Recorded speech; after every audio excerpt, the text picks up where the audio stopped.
5, Apocalipse 5.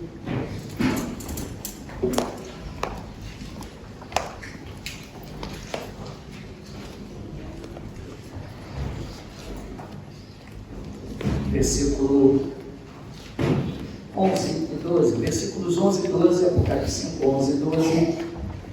Proclamando em grande voz, digno é o Cordeiro que foi morto de receber o poder e riqueza e sabedoria, força, honra e glória e louvor. Isso só o 12, tá? Versículo 12, repetindo, proclamando em grande voz, digno é o Cordeiro que foi morto de receber o poder, riqueza, sabedoria, força, honra, glória e louvor. Amém. Vamos orar. Senhor, obrigado.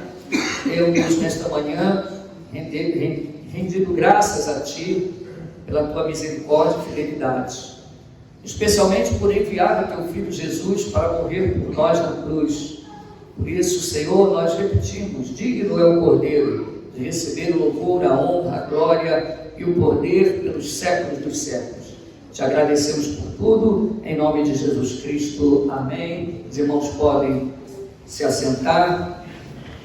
Essa é a nossa aula de número 22. Que bênção estarmos meditando nesse livro tão importante, tão difícil, né, que tem várias correntes teológicas que o interpretam de formas diferentes e que fazem isso de forma sincera e com base, obviamente, e portanto não podemos dizer que os nossos irmãos que enxergam de outra forma são hereges por causa disso.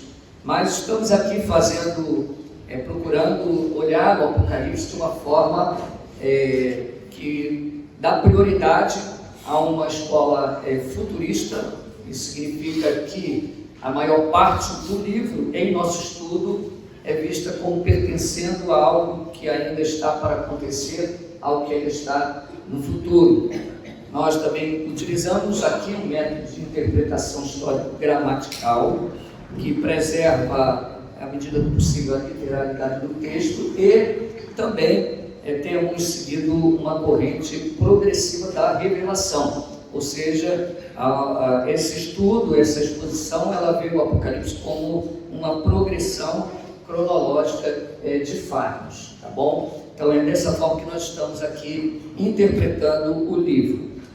Nós dividimos o Apocalipse em 3 partes, não sei se vocês lembram, as coisas que vistes, que corresponde ao capítulo 1, as que são, que correspondem aos capítulos 2 e 3, quando o Senhor se dirige às igrejas. Nós vemos ali a igreja na terra e o Espírito se dirige às igrejas no capítulo 2, nos capítulos 2 e 3 do livro. E do capítulo 4, versículo 1 até o final do livro, corresponde às coisas que depois destas hão de acontecer. Obviamente que essas são as 3 divisões principais do livro, mas eu não estou aqui considerando uma introdução e um epílogo. Lógico que o epílogo está no capítulo 26, versículo 6 a 21, que é o encerramento, vamos dizer, do livro, as considerações finais. Então, quando nós olhamos em termos de revelação, Apocalipse significa a revelação. Algumas traduções têm livro de revelação, livro do Apocalipse. Então nós vemos 3 partes maiores, 3 blocos, sendo que a primeira coisa que viste é um versículo só, as que são 2 versículos, 2 e 3, e do capítulo 4 até o fim, as coisas que depois destas hão de acontecer correspondem ao futuro. O capítulo que vamos estudar hoje, que é o capítulo 5, ele está ligado ao capítulo 4, é uma continuação do capítulo 4. Lembrando que o capítulo 4, ele começou com a seguinte expressão, abra sua Bíblia em capítulo 4 de Apocalipse, versículo 1, diz o seguinte: depois destas coisas, que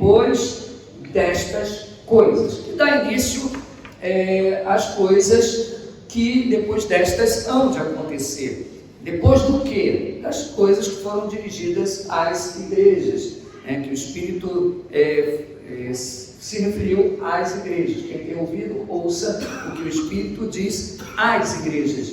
E interessante é que não era uma coisa que era somente, especificamente para cada comunidade ali que existiu na época da Ásia Menor, mas também é pertinente a nós hoje. Nós podemos aplicar e entender essas igrejas com coisas importantes aí para a nossa vida diária, para a nossa prática. Então o Espírito não falou só com Tiatira, só com Laodiceia, mas com as igrejas. E depois dessas coisas, o livro prossegue mudando de cena.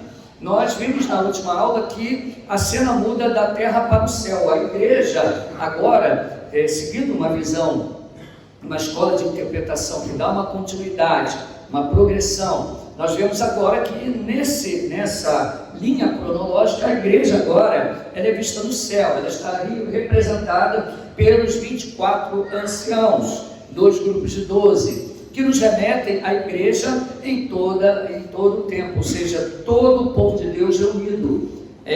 O povo de Deus, o Antigo Testamento, o número 12 simbolizando as 12 tribos de Israel, e o número 12 simbolizando os 12 apóstolos, 24, 12 mais 12, simbolizando o povo de Deus no céu, todo o povo de Deus, aquele que é salvo, aquele que é lavado, aquele que é remido pelo sangue do Cordeiro. Então no capítulo 4 você vê a adoração no céu, e vimos também que os 24 anciãos, eles depositavam, no momento da adoração, as suas coroas aos pés daquele que realmente é digno.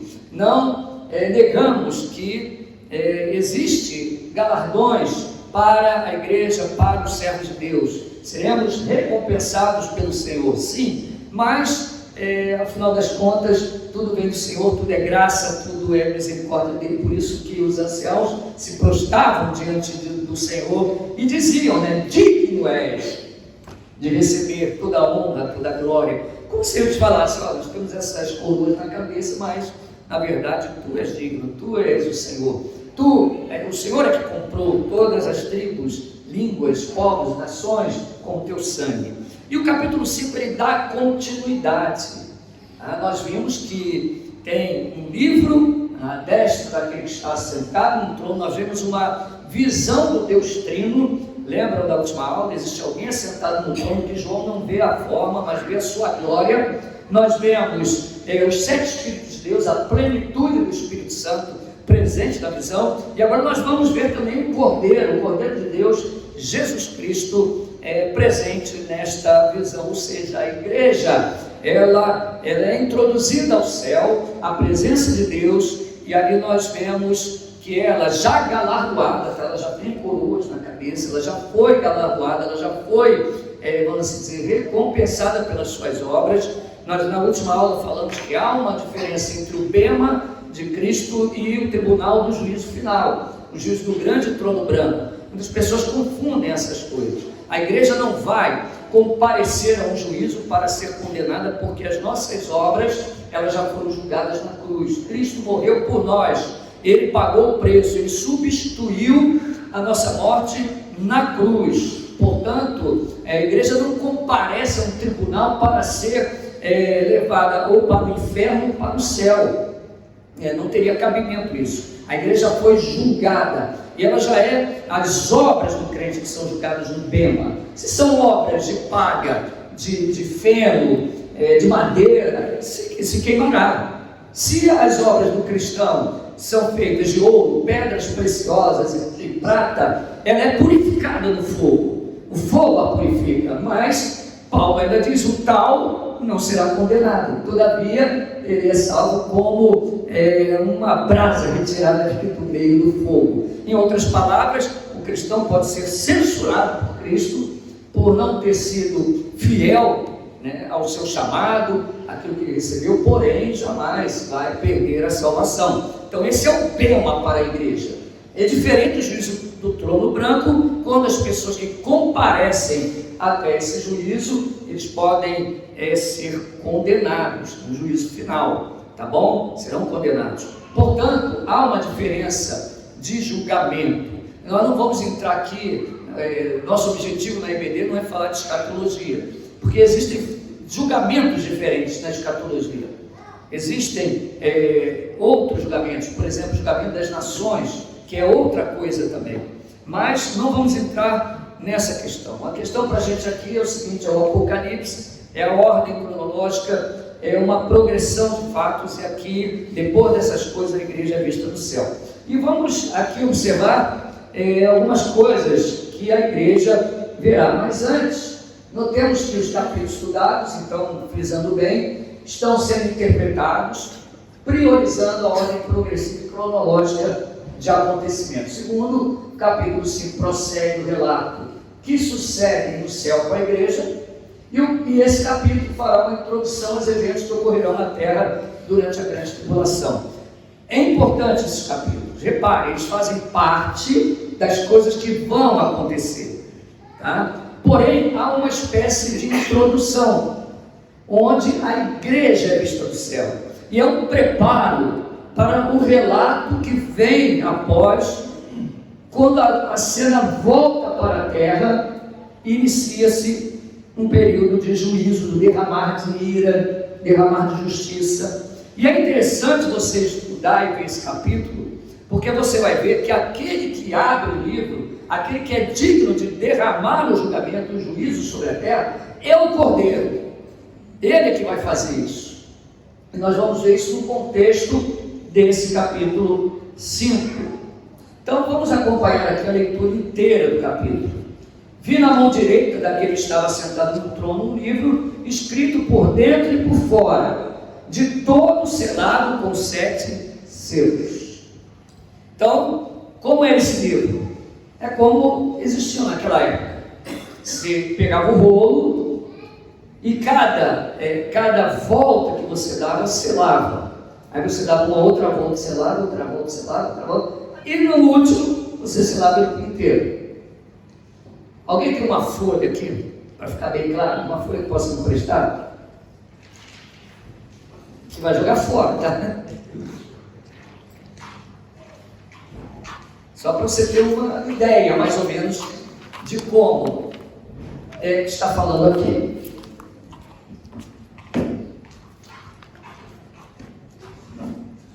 Acho que é o seu livro.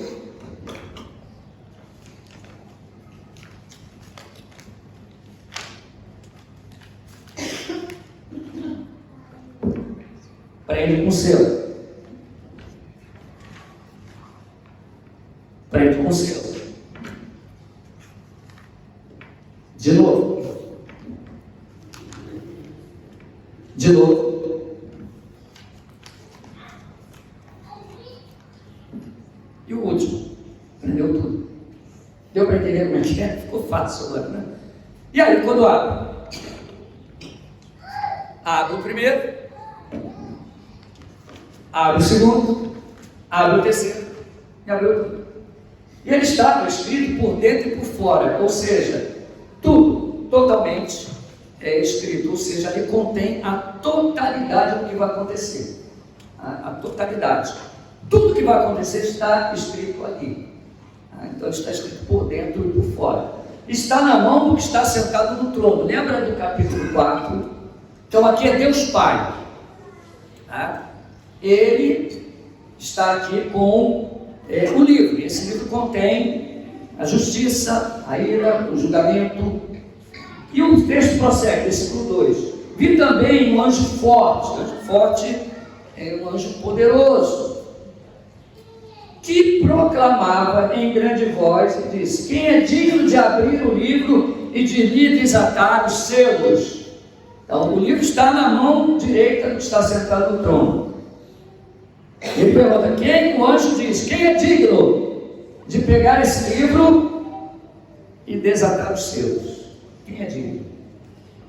Versículo 3: ora, nem no céu, nem sobre a terra, nem debaixo da terra, ninguém podia abrir o livro, nem mesmo olhar para ele. E eu chorava muito, porque ninguém foi achado digno de abrir o livro, nem mesmo de olhar para ele. Então, João, qual o motivo da tristeza de João? Ninguém podia abrir o livro. Aqui é um desafio: quem pode abrir o livro?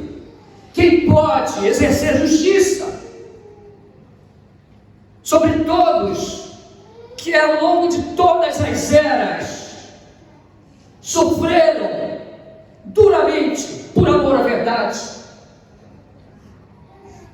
Será que Deus não fará justiça? Será que Deus deixará impune toda a maldade dos homens?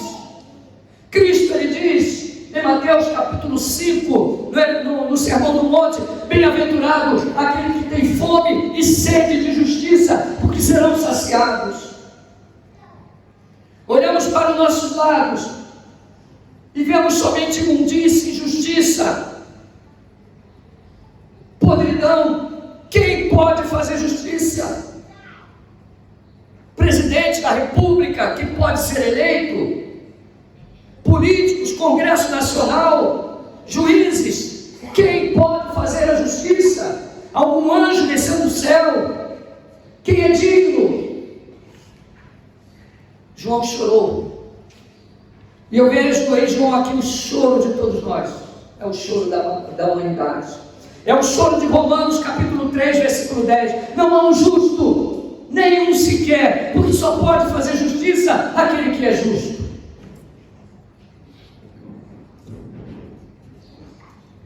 Só pode fazer justiça aquele que é Deus, mas também é homem. João chora. João provavelmente ele sabia, obviamente, como um bom judeu, um bom servo, assim como Paulo, como Pedro, conhecia as Escrituras Sagradas. Ele sabia da vida do justo Abel, que foi citado como justo.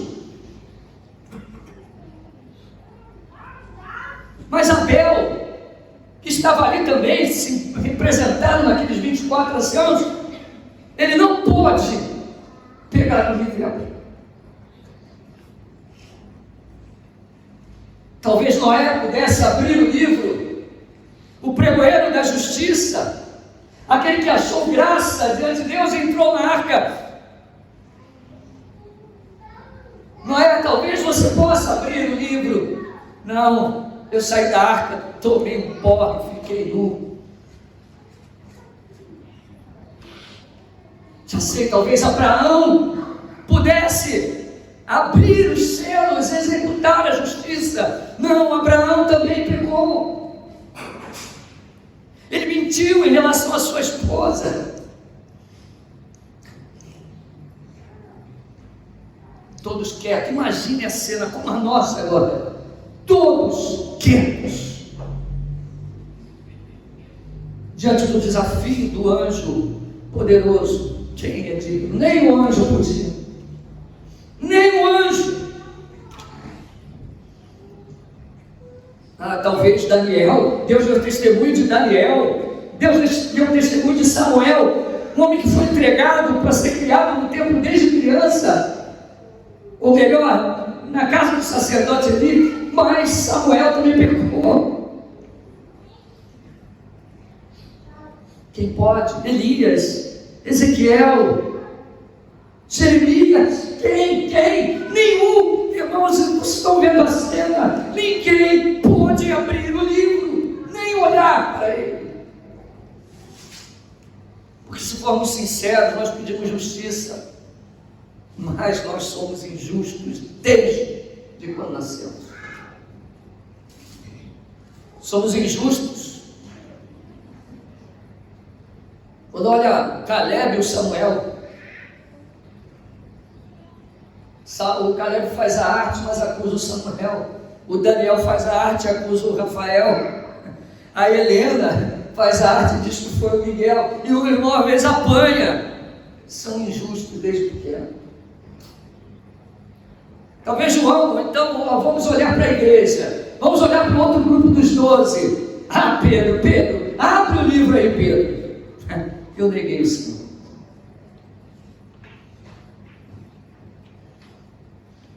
Eu fui repreendido por Paulo. Então Paulo, eu discuti com Barnabé. Não, justo, não adianta. Esse é o choro de João, o próprio apóstolo do amor. Talvez alguém perguntasse a você: por que não abre o livro, João? Tu és o apóstolo do amor, o amado, o discípulo amado.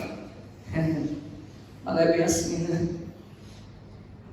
Eu estava doido para mandar fogo naquela cidade, que não quis ouvir a gente.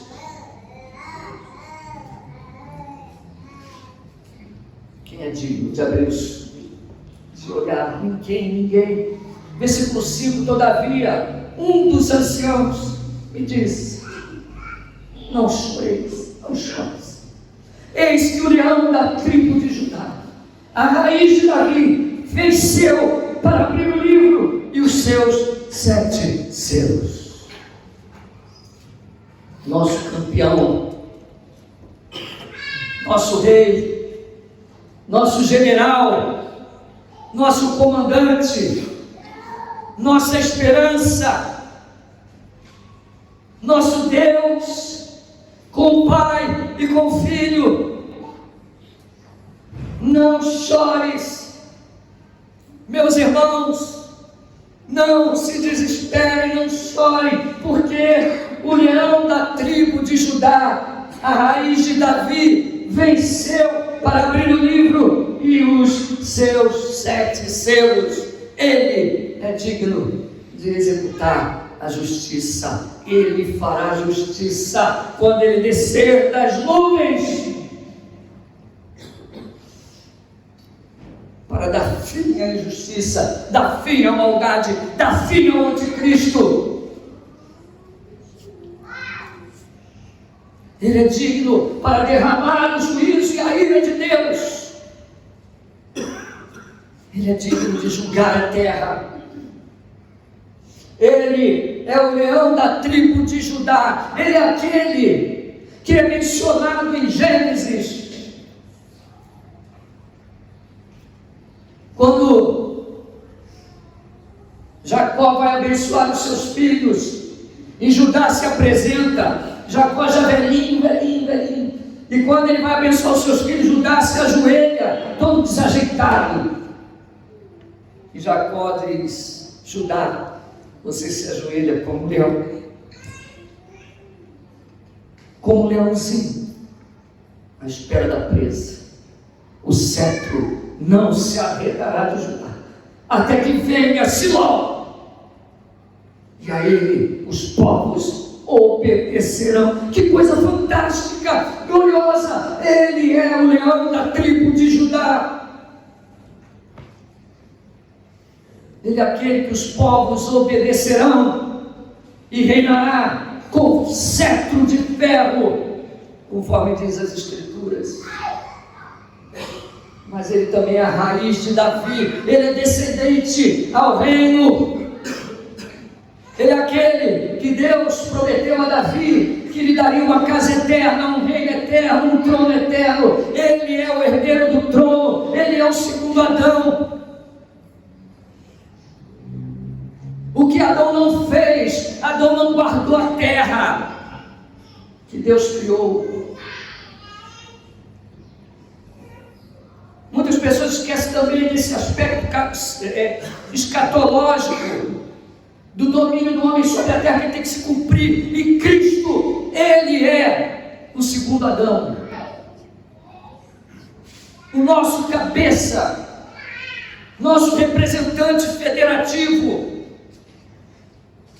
para reinar sobre a terra, espelhar a imagem plenamente de Deus Pai e espalhar através dos seus servos a imagem de Deus.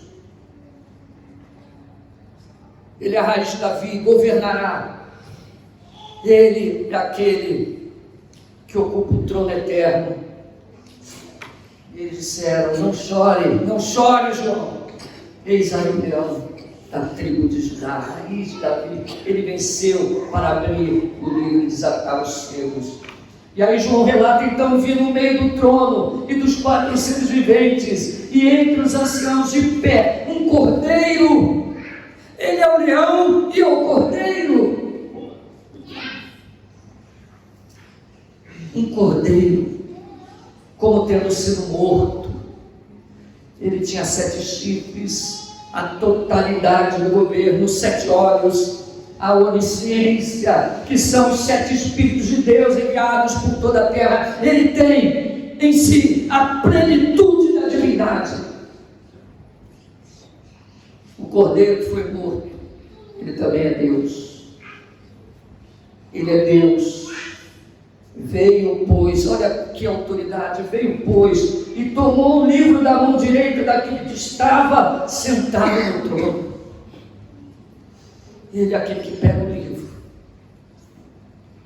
E quando tomou o livro, os 4 seres viventes e os 24 anciãos prostraram-se diante do Cordeiro. Agora a adoração é ao Cordeiro. Imagine todo o povo de Deus agora se dobra diante do Cordeiro. E um detalhe, tendo cada um deles uma harpa. Harpa é instrumento de realeza, está ligada à realeza. Lembra de Davi? Eles têm harpas. Quem está ali sendo adorado é o rei. E taças de ouro cheias de incenso, que são as orações dos santos. As suas orações, todas, estão diante de Deus.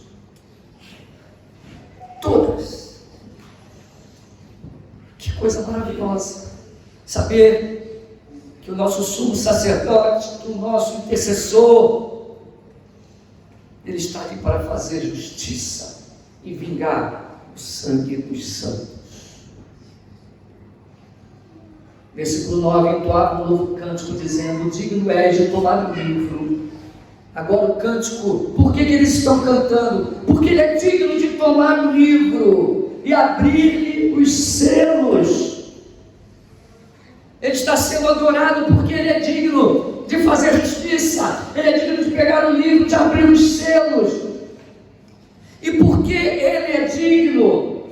A resposta está no texto: porque foste morto.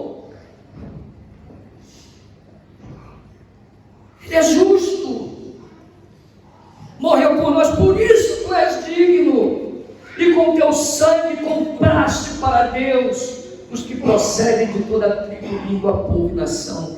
É como se estivesse dizendo: todos nós aqui fomos comprados pelo teu sangue. Tu és digno, tu és digno. E para o nosso Deus o constituíste reino e sacerdotes, e reinarão sobre a terra. Tu nos fizeste reis, sacerdotes, e reinarão com Cristo, com o Cordeiro, reinaremos sobre a terra.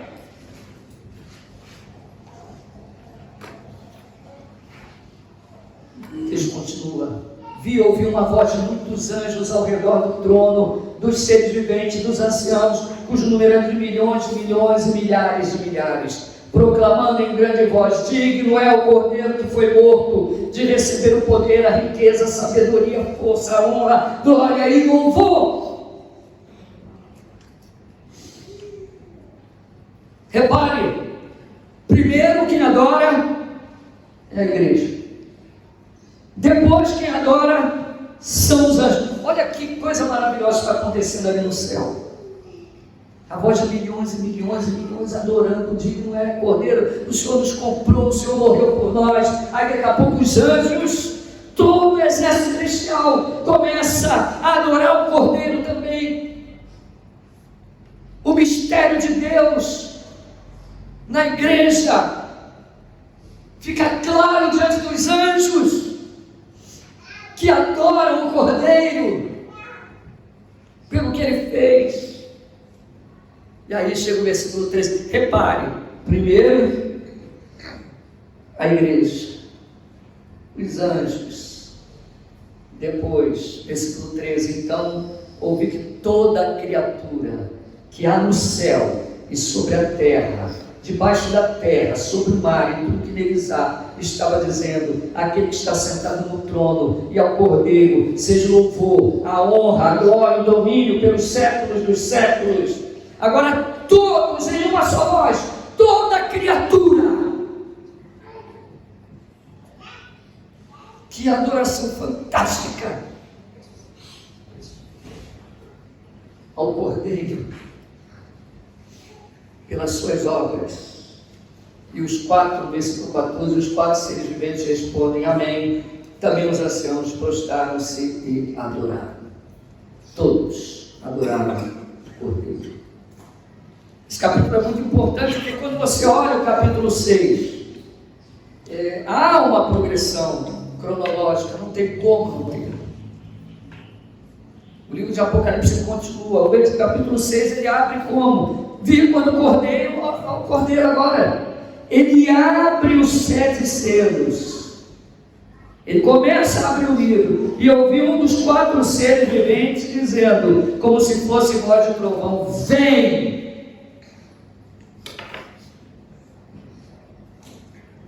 Então há uma ordem: vem!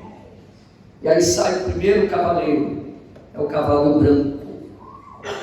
E aí começa a ser executado a justiça. Então, o Cordeiro abre o primeiro selo. E é dada a ordem para que o cavalo branco saia. E depois ele vem acompanhado em cada selo de um outro cavalo e outra derramar de justiça, outro derramar de ira. E você vê que isso é por uma progressão contínua de fatos que vão acontecer. Então, no capítulo 6, a cena sai do céu para a terra. E desde o capítulo 4, que você, conforme nós vimos na última aula, não vemos menção da igreja agora na terra. Meus amados, eu vou tentar colocar isso aqui de uma forma resumida, agora em partes, para ficar bem claro e a gente poder concluir depois. Então a divisão do capítulo ficou assim: capítulo 6, o Cordeiro de Deus que é visto no céu. Dos 7 a 14, a adoração no céu, o Cordeiro é adorado. Você vê que a adoração de todo o povo de Deus, representado pelos 12 tribos de Israel, os 12 apóstolos do Cordeiro. Depois você vê a adoração dos anjos e a adoração de todas as criaturas. Então, o Cordeiro é visto, o Cordeiro é adorado. Versículo 9 a 6 é o Cordeiro de Deus. O livro, nós já explicamos aqui, estava na destra daquele que está sentado no trono, sabemos também que estava selado. O livro continha a declaração do que havia de acontecer e somente Cristo tinha o direito e poderia revelar. Por que a gente sabe disso? Como é que você está dizendo que tem o que vai acontecer? Porque é o que vai acontecer que começa a desdobrar com a abertura dos selos, obviamente. E o que está acontecendo não é só, filhinhos, eu te amo, não, é só derramar de ira. É a justiça que vai sendo executada e derramada sobre a terra. O livro continha essa declaração, ele está escrito por dentro e por fora, a totalidade. Esse livro começa a ser aberto pelo Cordeiro no capítulo 6, versículo 1. E quando cada selo é aberto, vemos a execução de um juízo sobre a terra. É o Cordeiro quem abrirá os selos e a cena passará do capítulo 6, a cena passa do céu para a terra. O anjo forte é o anjo poderoso, conforme vimos nos versículos 2 a 4. O livro fechado, porque ninguém era digno de abrir, obviamente. Céu, terra e debaixo da terra, uma forma de enfatizar que ninguém jamais poderia abrir o olhar, ninguém poderia fazer justiça a não ser o próprio Cristo. O choro de João, conforme eu disse, mostra a situação de toda a humanidade. Não havia um ser humano digno, nem mesmo de ele próprio. Não há um justo sequer. Romanos capítulo 3, versículo 10 a 12, também versículo 23 diz: como está escrito, não há um justo nenhum sequer. Não há quem entenda, não há quem busque a Deus. Todos se extraviaram, a uma se fizeram inúteis. Não há quem faça o bem, não há nem um sequer. Pois todos pecaram e carecem da glória de Deus. Então ninguém poderia fazer justiça. Romanos 5,12, portanto, assim como por um só homem entrou o pecado no mundo, e pelo pecado a morte, assim também a morte passou a todos os homens, porque todos pecaram. Quem poderia fazer justiça? Quem? Quem poderia reinar com justiça?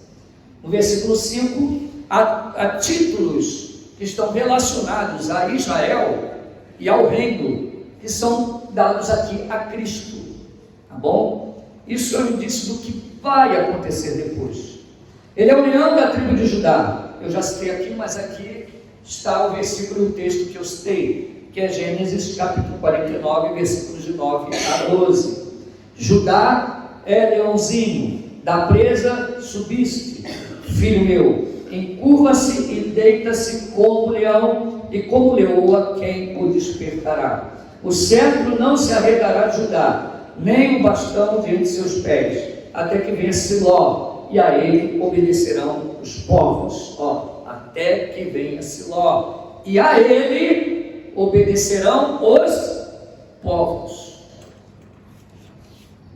Ele amarrará o seu jumentinho à vide, e o filho de sua jumenta à videira mais excelente.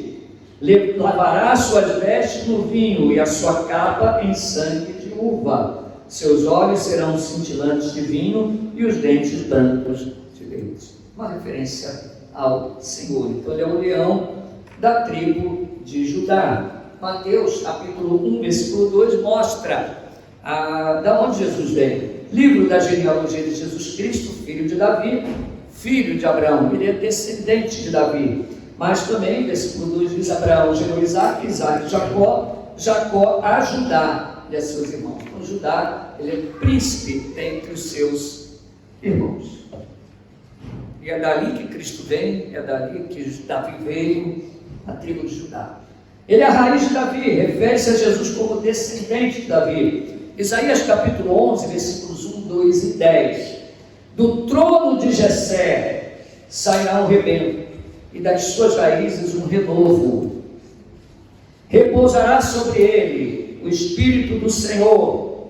Vamos contar? O Espírito do Senhor, o Espírito de sabedoria e de entendimento, Espírito de conselho, de fortaleza, de conhecimento e de temor do Senhor. 7 Espíritos de Deus, a plenitude de Deus, obviamente, repousando sobre Cristo. Eu não coloquei todo o texto, mas ele é um texto bem interessante. Vamos lá em Isaías, por favor, capítulo 11.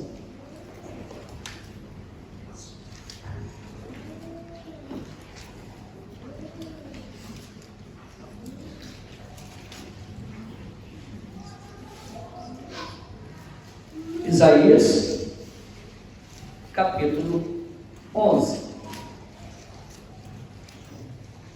Do tronco de Jessé sairá um rebento, das suas raízes um renovo. Repousarás. Quem é o tronco de Jessé? Jessé é o pai de Davi, tá? Porque brotará um rebento do tronco de Jessé. Vamos aprender a ler.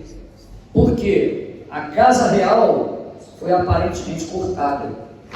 Israel foi levado ao cativeiro, espalhado entre as nações. Não tem rei mais em Israel. Cadê o rei? O trono ficou vazio. Mas do tronco de Jessé que foi cortado, dessa família da qual veio Davi, brotará um rebento. Quem é esse? Jesus. De suas raízes um renovo.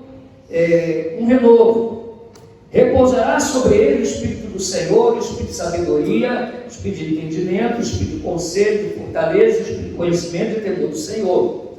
Aí vem o versículo 3, Deleitar-se-á no temor do Senhor, não julgará segundo a vista dos seus olhos, nem repreenderá segundo o ouvido dos seus ouvidos, mas julgará com justiça os pobres, decidirá com equidade a favor dos mansos da terra, ferirá a terra com a vara da sua boca, e com o sopro dos seus lábios matará o perverso.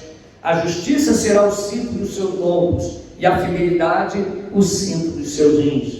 O lobo habitará com o cordeiro, e o leopardo se deitará junto ao cabrito. O bezerro, o leão novo e o animal cevado andarão juntos, e um pequenino os guiará. A vaca e a ursa pastarão juntas, e as suas crias juntas se deitarão. O leão comerá a palha com o boi, a criança de peito brincará sobre a toca do áspide, e o já desmamado meterá a mão na cova do basilisco.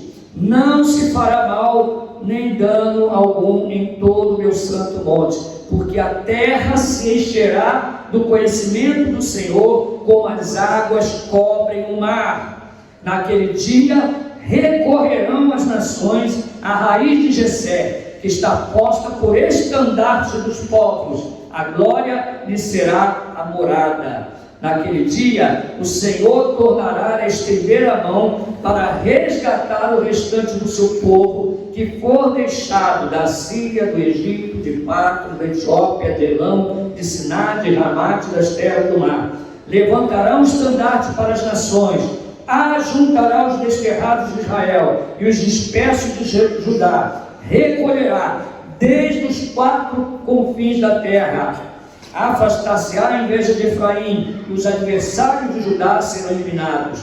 Efraim não invejará Judá, e Judá não oprimirá a Efraim. Antes voarão para sobre os ombros dos filisteus ao ocidente. Juntos desposarão os filhos do oriente. Entre Edom e Moabe lançarão as mãos, e os filhos de Amon lhe serão sujeitos. Todos os povos estão ao redor de Israel. O Senhor destruirá totalmente o braço do mar do Egito, e com a força do seu vento moverá a mão contra o Eufrates, ferindo-o, dividindo-á em 7 canais, de sorte que qualquer o atravessará de sandálias. Dá uma olhada lá no YouTube o que está acontecendo com o rio Eufrates. Inimaginável, mas está acontecendo. Haverá caminho plano para o restante do seu povo, que for deixado da Síria, como houve para o Israel no dia que subiu da terra do Egito. E aí vem alguns cânticos de louvor e adoração. Isso se refere a algo no fim. É o que nós chamamos em interpretação profética de duplo cumprimento, que é um cumprimento mais imediato e um cumprimento posterior. Então nós vemos aqui que ele é a raiz de Davi, esses títulos que é dado a Jesus. Somente ele venceu, morreu na cruz em nossos pecados e ressuscitou. Por isso ele pode abrir o livro, porque ele jamais pecou e é justo. Em João 5,27, a Bíblia diz: e lhe deu autoridade para julgar, porque é o Filho do homem. Quem deu autoridade a Cristo para julgar? O próprio Pai. E por quê? Porque ele é o Filho do homem. Ele se fez homem, ele se fez carne. Esse é um dos títulos de Cristo que mostra também a sua humanidade. Ele é 100% Deus e 100% homem. Nenhum ser humano poderá questionar o julgamento de Cristo. Por quê? Pois Cristo experimentou todas as provas como homem, porém jamais pecou. Ele não tem pecado. Hebreus 4, 14 a 16 diz: tendo, pois, a Jesus, o Filho de Deus, como grande sumo sacerdote que penetrou os céus, conservemos firmes a nossa confissão, porque não temos sumo sacerdote que não possa compadecer-se das nossas fraquezas. Ele se compadece de nós. Antes, foi ele tentado em todas as coisas, a nossa semelhança, mas sem pecado. Acheguemos-nos, portanto, confiadamente junto ao trono da graça, a fim de recebermos misericórdia e acharmos graça para socorro em ocasião oportuna. Cheguemos-nos ao trono da graça, mas como nós vimos lá em Apocalipse 4, aquele trono da qual sai o quê? Trovões, relâmpagos. Era um trono de justiça. Um trono de justiça. O versículo 6, o cordeiro que é visto é o mesmo leão de Judá, que antes de ser rei se tornou cordeiro, e como tal foi inocente para o matador que deu a sua vida por nós. 7 títulos mostram a sua autoridade plena, seu governo total, e possui a plenitude do Espírito.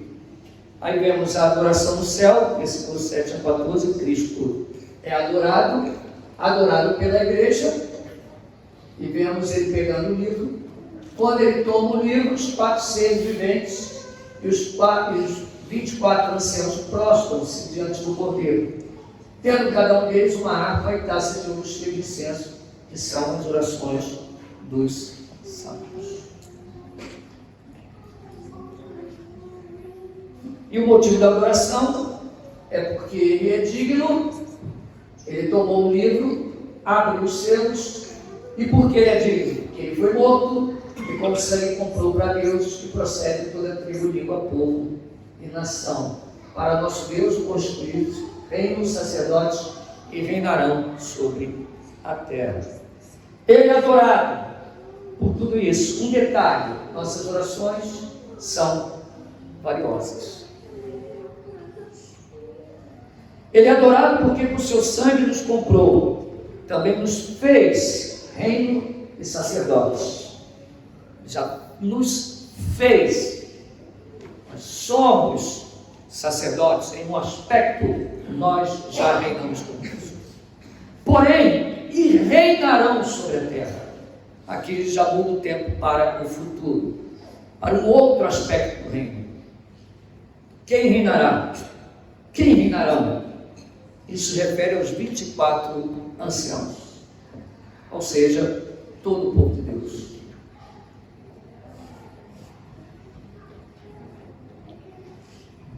Cristo é adorado pelos anjos também, e o motivo é que ele é o Cordeiro morto e digno de receber poder, riqueza, sabedoria, força, honra, glória e louvor. E é adorado por toda a criação, que é o final do capítulo. Toda a criação junta adora ao Senhor. Como aplicação, podemos dizer o seguinte: que Jesus sempre será, ele é digno de receber a nossa adoração. Especialmente, por exemplo, nesses dias de 25 anos de igreja, nós não devemos perder de vista quem está sendo adorado aqui. Quem deve ser glorificado aqui? Quem tem que ser exaltado? O pastor, os pastores, a igreja em si.